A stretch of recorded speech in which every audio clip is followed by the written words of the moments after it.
Hello and welcome to this week's edition of Sensational South. Over the next 30 minutes, we bring you the big news and big newsmakers from South India. First up, 3 murders over a span of 10 days has put the Dakshina Kannada district on the edge. But it's the murder of a BJP Yuva Morcha worker which has become a tipping point for the Bommai government. Why is Dakshina Kannada seeing so much of a bloodshed? Are previous governments responsible? We'll discuss that. But before that, here's the story.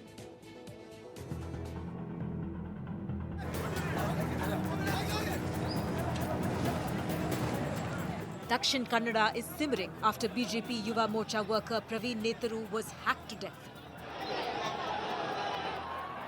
From angry BJP workers gherawing their own ministers to mass resignations. The state government is under immense pressure to douse the fire lit after the brutal killing. The region, which is famous for quality education and pristine beaches, has seen waves of bloodshed. In the last 10 days alone, there have been 3 murders. Masood was killed on the 19th of July in Bellary. Then Praveen on the 26th and Fazil was murdered on the 28th in Suratkal. But Dakshin Kannada and neighbouring Udupi are not alien to killings with communal political undertones. Over the last 2 decades, the districts have seen several murders of people associated with Hindu groups or Islamic organizations. And with the infamous Mangalore pub attack and hijab controversy, communal tensions have only worsened the situation. The BJP has blamed the Congress for the violence, alleging that the previous Siddaramaiah government withdrew cases against members of the PFI and SDPI, leading to such crimes. Now, Chief Minister Basavaraj Bommai has promised to form a commando force to permanently uproot radical elements. Commando force ಇದರ ಜೊತೆಗೆ intelligence ಅನ್ನು ಮತ್ತು ಅದಕ್ಕೆ ಬೇಕಾಗಿರುವಂಥ ಎಮ್ಯುನೇಷನ್ಗಳನ್ನು ಟ್ರೈನಿಂಗನ್ನು ಆ್ಯಂಟಿ terrorist ಒಂದು ವಿಶೇಷವಾಗಿರುವಂಥ ಇರೋ ವ್ಯವಸ್ಥೆ ಹೊರತಾಗಿ ವಿಶೇಷ ಟ್ರೈನಿಂಗ್ ಇರುವಂಥ ಆ್ಯಂಟಿ ಟೆರರಿಸ್ಟ್ ಸ್ಕ್ವಾಡ್ ಒಂದು ಕಮಾಂಡೋವನ್ನು ನಮ್ಮ ರಾಜ್ಯದಲ್ಲಿ ನಾವು ಮಾಡಬೇಕನ್ನುವಂಥ ತೀರ್ಮಾನವನ್ನು ಇವತ್ತು ನಾವು. The Congress is demanding Bommai's resignation, claiming that law and order has collapsed in the state under his watch. This government is responsible because this government miserably failed in maintaining law and order. While the Karnataka government is looking for solutions, is it ready to assess the root cause for these spate of killings? With Harish Upadhyaya in Bengaluru, Anasya Kumar for CNN News 18. So what's the root cause for all these killings? We'll debate that today. We have Mohan Krishna of the BJP with us. And joining us is Vinay Srinivasa, advocate from Bengaluru, who's worked on some of these issues very closely. I'll come to you, Mr. Mohan Krishna, first. You have your own members, whether from the party or the Yuva Morcha, seeking the Home Minister's resignation. Is it just the failure of the Home Minister, or is there a problem? Is this a systematic problem? Harish, the kind of sentiments and the anger is showing on whoever is there in the government, irrespective of whether they are from BJP or Congress or anything.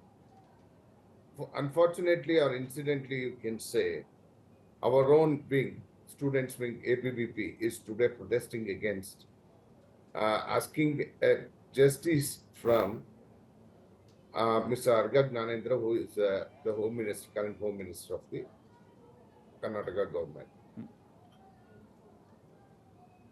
Yuva Morcha and any cadre for that matter, the kind of sentiments they have today, they have to show it in one day. There should not be a murmur that is coming out in public. This cannot be seen Well, as it's not just sentiments, protest. Mr. Mohan Krishna. They are saying we've had Harsha's killing, then we've had killing of Praveen now, and there have been several other attacks on workers affiliated with the Hindu cause. So they are saying the government has failed to protect us. And for the first time, you have voices from within the government and within the party seeking Home Minister's resignation, not so much from the opposition. That is the beauty of BJP's democracy.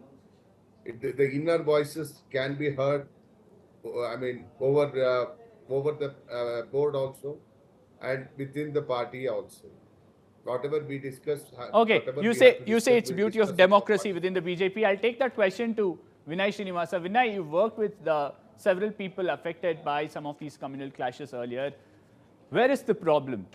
This has Dakshina Kannada and neighboring Udupi has had a history of communal clashes, but now it is only intensifying. We are seeing killings that we had earlier seen only in Kerala.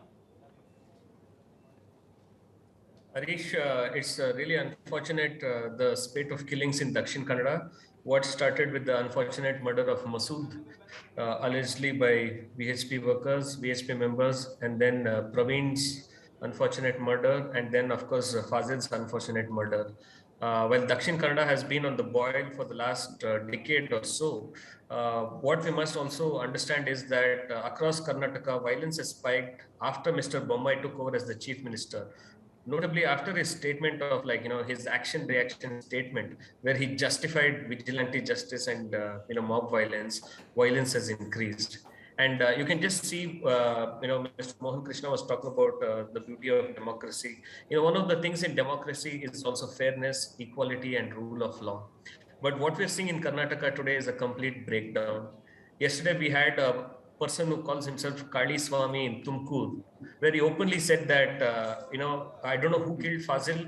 If it's one of our Hindus, then I congratulate them. And if it's not, I tell them they don't have enough courage. We have to kill 10 Muslims for every Hindu. And there is absolutely no action taken against this person, right? There is no suo moto FIR, Absolutely. nothing is there, True. right? And on the other hand, we also see that the Honorable Chief Minister went to Praveen's house and offered condolences to his parents, but he did not even think of going to Masood's house. This whole thing started with Masood's killing, right? 8 people have been arrested long time back, and he didn't go to Masood's house. He didn't speak about Masood. He didn't go to Fazil's house. He did not speak about Fazil. What is going on in Karnataka is an absolute collapse of law and order machinery and the rule of law. Mr. Mohan Krishna, do you think this government is going soft on some of these hate mongers giving out hate speech? And also question marks on why one compensation hasn't been given either to Masood or Fazil, and why the Chief Minister visited just Praveen's house? See, we have to find the killing, how he has been killed, who has killed, and everything. About Masood and Fazil, let me ask a simple question to Mr. Vinay Srinivas today. 22 Hindus have been killed. It is not 1 decade, it is more than 2 decades. The Dakshin Kannada is boiling. Right from the day Ramanath Rais. Okay. died. No, why no action against Why hate not mongers? We've Yes. already seen a couple of hate speeches. No. You have seen the Ramanath Rai's way of handling Dakshin Kannada those days. After, in 2008, the things have changed in Dakshin Kannada. Today, Dakshina Kannada Okay. is more or less, we have around 8 BJP MLAs now. Okay. That is Mohan the Krishna, problem I'm, for the I'm Congress. running out of time. The question is, has the government gone soft on some of these hate mongers I'm giving coming out to the hate point. speeches or I'm coming involved to the in point. communal clashes? The I'm simple coming to the question is, why point. has Koli Swami not been arrested? Why is there not a FIR? Does Mohan Krishna agree that 10 Muslims are to be killed for every Hindu? If not, why is there no case also against Koli Swami? That is the simple question. Vinay Srinivas, let me answer to you. We are not soft on anybody for that matter. Whatever the action has to be taken against the people, whoever is bringing disharmony to the society, we are not sitting quiet on such things, and we are here to take stricter actions. We are running out of time. Vinay Srinivasa and Mr. Mohan Krishna, thanks a lot for joining us. Has to be seen how the government proceeds with some of these hate mongers over the next week or so. Now, moving on, the Chief Minister's phase for the Congress in the 2023 election has become a contentious issue. Now, speaking exclusively to CNN News 18, former Chief Minister Siddaramaiah has said that he will accept the decision of the High Command and he has absolutely no rift with DK Shivakumar. He's also justified his birthday bash, which is a sticking point between DK Shivakumar and Siddaramaiah. Take a look at this interview. former Chief Minister of Karnataka and leader of the opposition in the Karnataka Assembly, Mr. Siddaramaiah is entering 75th year on 3rd of August, and he is with us today. Sir, advance congratulations and happy birthday to you. Thank you very much. And your 75th birthday coincides with India's 75th year of independence. So what would you like to say about this? My friends and well-wishers, they pressurized me to celebrate this 75th birthday at Davangere. So because of their request, I have agreed. So before that, I never celebrated birthday. I never cut the cake. So this is the position. Sir, there will be assembly elections in Karnataka sometime in March or April next year. And Congress people claim that they are going to return to power in the next assembly election. Are you so confident that your party will come back to power? If Congress returns to power, are you in the race for the post of Chief Minister? According to my assessment also, the Congress party would come back to power in the coming assembly election, because there is a strong anti-incumbency against the BJP government. I have never come across this type of corrupt government in my political career. So people are fed up with this government, fed up with its administration. There is a maladministration. There is no development at all. So that is why people are going to change the government. Congress party will get the majority on its own and will come back to power. But after party gets the majority, the newly elected MLAs have to elect the leader of the opposition. I mean, legislative party leader. And High Command will have to take a call on the basis of the opinion given by the elected MLAs. Sir, are you saying that you will accept High Command decision? 100% I am going to accept. Whatever decision High Command takes, I will accept. Sir, there is a general feeling that you and DK Shivakumar, who is state Congress president, you are not on good terms. No. It is not correct. It is the creation of the media, according to me. We are in good terms. Even before I left my house, I talked to Mr. DK Shivakumar. We are in good terms. There are absolutely no differences between me and we. Of course, in democracy, there are differences. Differences do exist in democracy. But such big differences are not there. Sir, you always praise Mr. Rahul Gandhi. Do you want him to return as AICC president? Says, I said it earlier also, Rahul Gandhi should take over the presidency, because this is the time Rahul Gandhi should travel the entire nation and deliver according to the aspirations of the people, and he should take over according to me, and he should be at the helm of the affairs. Do you think entire Congress will back that? And 99% of the Congress will back this idea. Sir, in our state of Karnataka, there have been 2 murders of young people who are associated with Hindu organizations. One Harsha in Shimoga and recently Praveen in Dakshin Kannada district.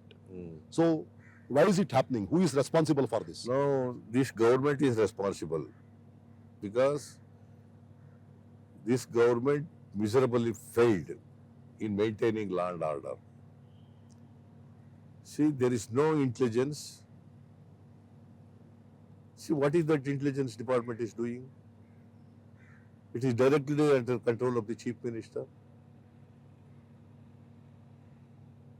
Intelligence is failed. Home department is failed miserably. So therefore, this government should own the responsibility. The government is responsible for the death of Harsha and Praveen. Well, no rift, says Siddaramaiah. We have to wait and watch on whether that's true. Over the next 8 months, it'll become clear. Now, time for a short break. On the other side, we'll get you other stories from South India.